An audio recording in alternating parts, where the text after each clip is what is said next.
just like single cell, character of our life is determined not by our genes but by responses to environmental signal that propels our life.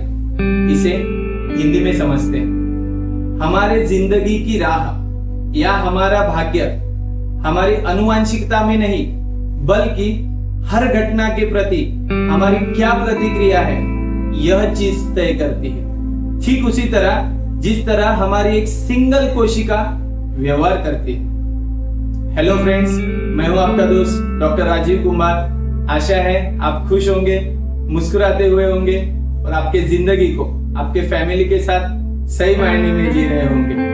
आज जिस science के बारे में मैं बात करना चाहता हूँ वह बहुत ही ज्यादा महत्वपूर्ण है और शायद ही आपको ये कहीं पे पढ़ने के लिए मिलेगा, इसलिए एक एक चीज को ध्यान से समझिएगा।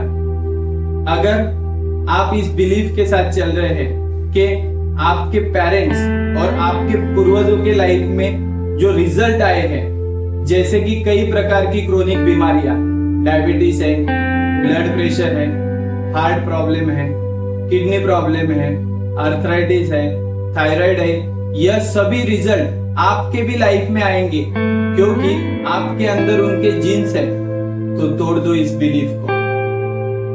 जीन्स यह हमारी आनुवंशिकता का बेसिक यूनिट है। इसे सरल भाषा में ऐसे समझते हैं, हमारे बालों का कलर कैसा होगा, हमारे आंखों का कलर क्या होगा, हमारे कान कैसे रहेंगे, हमारा चेहरा कैसे होगा, हमारी कद कितनी बढ़ेगी, या फिर हम हमारे पेरेंट्स के कितनी जेरोक्स कॉपी रहेंगे, यह डाटा जिस चीज में स्टोर होता है उसे जीन्स कहते हैं। ओल्ड साइंस के हिसाब से हमारे पेरेंट्स से हमें जो जीन्स मिलते हैं उनमें ज्यादा कुछ बदलाव नहीं आता है और हमारे उत्क्रांति यानी इवोल्यूशन के साथ अगर उसमें कुछ बदलाव आता है तो उसे हजारों साल लग जाते हैं। पर इपिजेनेटिक साइंस कहता है कि बाहरी घटनाओं को हम जिस तरह से परसीव करते हैं उसके हिसाब से हमारे जीन्स में बदलाव आता है और हमारे जीन्स निरंतर मॉडिफाई होते जाते हैं। We will understand this on electron microscope level या हम इसे नैनो लेवल पे समझते हैं। अगर हमारा शरीर एक घर है तो यह घर जिन ईंटों से बना है उसे कहते हैं कोशिका या ह्यूमन सेल्स। अभी तक यही बिलीफ था कि हमारे कोशिका का न्यूक्लियस जो है वह उसका ब्रेन है, इसलिए हमने यह भी और एक बिलीफ ले लिया था कि इस न्यूक्लियस के अंदर जो जीन्स है वह हमारे लाइफ को कंट्रोल करते हैं। साइंटिस्ट जोहन लॉर्ज जो लंदन के किंग्स कॉलेज के जूलॉजी डिपार्टमेंट में प्रोफेसर थे, उन्होंने सी अर्चिन के एग्स पे एक रिसर्च किया। सी अर्चिन एक छोटा सा घुमावदार कांटेनुमा प्राणी होता है जो समंदर के गहराई पे रहता है। तो उन्होंने उसके एग्स पे रिसर्च किया और रिसर्च में उन्होंने क्या क्या चीजें पाई इसे समझते हैं। हमारे सेल के न्यूक्लियस को अगर निकाल दिया जाए तो इस प्रोसेस को कहते हैं इनन्यूक्लिएशन और ऐसा करने के बाद हमारे सेल की डेथ हो जानी चाहिए। अगली बात ध्यान से सुनिए, सेल के इनन्यूक्लिएशन के बाद भी सेल 2 या 3 महीने तक जिंदा रहा और हमारे कोशिका की जो नॉर्मल फिजियोलॉजिकल एक्शन है, जैसे कि न्यूट्रिएंट अंदर लेना, वेस्ट प्रोडक्ट बाहर फेंकना, यहाँ वहां मूवमेंट करना, यह सही तरीके से चल रहा था। और यह भी चीज पाई गई कि हमारा सेल बाहरी स्टिमुलस को सही ढंग से रिस्पॉन्ड कर रहा है।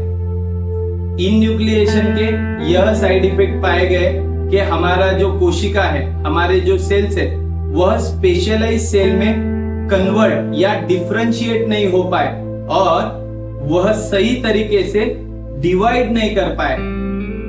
यह सभी चीजें सजेस्ट करती है कि हमारे कोशिका का न्यूक्लियस उसका ब्रेन नहीं है बल्कि प्रजनन अंग है। तो फिर अगला सवाल यह आता है कि हमारे सेल का ब्रेन क्या है।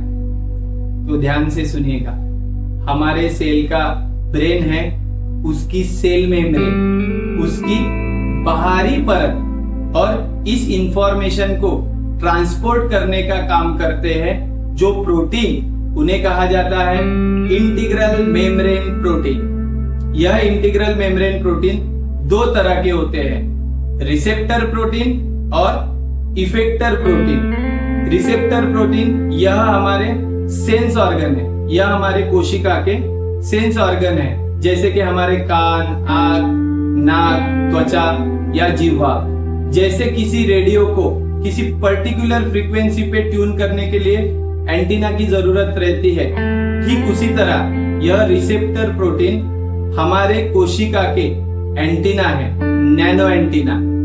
इन रिसेप्टर प्रोटीन का काम है बाहरी स्टिमुलस को सेल के अंदर तक लेके जाना, यानी इलेक्ट्रिकल सिग्नल को केमिकल सिग्नल में कन्वर्ट करने का काम इन रिसेप्टर प्रोटीन का है। अब आते हैं दूसरे प्रोटीन जिन्हें कहा जाता है इफेक्टर प्रोटीन। बाहरी स्टिमुलस को हमारा सेल कैसे रिस्पॉन्ड करता है, इस इंफॉर्मेशन को सेल से लेके बाहर तक लेके जाना, यह काम होता है इफेक्टर प्रोटीन का। This receptor and effector protein are fundamental unit of cellular intelligence. Technically they may be referred as unit of perception, यानी हमारी कोशिका बाहरी वर्ल्ड को कैसे परसीव करती है, इसका काम यह रिसेप्टर और इफेक्टर प्रोटीन करते हैं। Logically this also conclude that our genes can not control cell और organisms life because cell survival is purely depend upon cell's ability to dynamically adjust to ever changing environment. This everything on microscopical level suggests that we cannot be victim of our genes. Actually, we can be co-creator of our destiny. By learning how we perceive things, we can actually edit the data which we enter into our biocomputer. यह सभी चीजें जो microscopic level पे हमने समझी है, वह सभी यही सजेस्ट करती है कि हमारे जिंदगी का कंट्रोल हमारे अनुवांशिकता में नहीं बल्कि हमारे हाथ में है। हम ही हमारे जीवन के चालक हैं। तो आज से खुद के घर वालों को दोष देना छोड़ दीजिए और आप चीजों को कैसे परसीव करते हैं और उसके वजह से आपका कैसा बिहेवियर डेवलप होता है, उस चीज के तरफ ध्यान दो। तब जाके आप इस जिंदगी को जीत सकते हो और एक विनर बनके उभर सकते हो। आशा है आपको हमारी यह वीडियो बहुत पसंद आई होगी। अगर ऐसा है तो प्लीज हमारे चैनल को सब्सक्राइब कीजिए और बेल के आइकॉन को दबा दीजिए ताकि ऐसी ही रिलेवेंट वीडियो आपको बार बार मिलती रहे। तब तक के लिए गॉड ब्लेस यू और आपके फैमिली का ख्याल रखिए।